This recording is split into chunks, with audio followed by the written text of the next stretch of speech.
Guys, sa dami ng nangyayari sa ating bansa, sa ating bayan,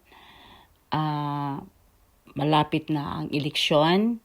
So, bago ang lahat ay kailangan din nating mag-update sa ating mga iniidolong at minamahal na artista, syempre.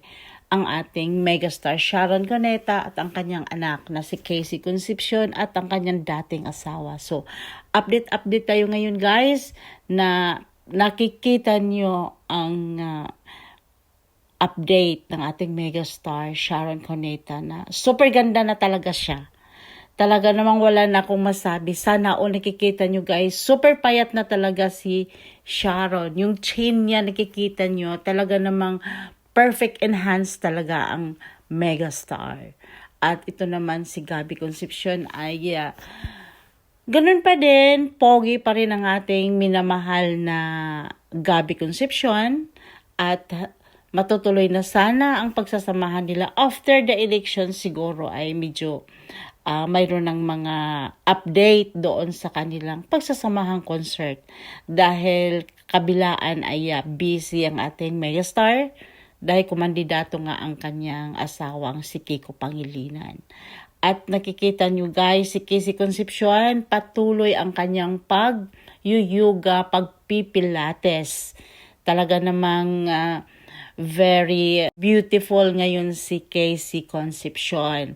Napapanood nyo ba guys ang kanyang mga update at ang kanyang mga activities? Talagang tuloy-tuloy lang ang kanyang pagpapayat, pagpaganda. Siyempre maganda naman si Casey Concepcion. Sabihin lang natin na let's say na mas lalong nagpapaganda. At yan pala ang kinakain ni Casey Concepcion guys. Gayahin nga natin. Very affordable. Pineapple, mango, papaya.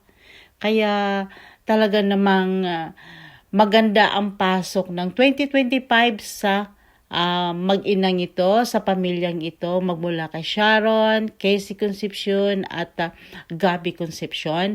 Dahil nga alam na natin na bating-bati na sila ng kanyang inang si Sharon Cuneta at Casey Concepcion. At masaya ang madla, masaya ang mga taong nagmamahal sa kanilang dalawa dahil alam naman natin na hindi sila okay ng kanyang magulang, ang kanyang inang si Sharon Cuneta. At ito ay binanggit din naman ng ating megastar patungkol sa relasyon niya doon kay Casey Concepcion sa panganay niyang anak. At yan nga guys ay tuloy-tuloy ang kanilang magandang relasyon at mas lalong nagagandahan ang dalawang ito.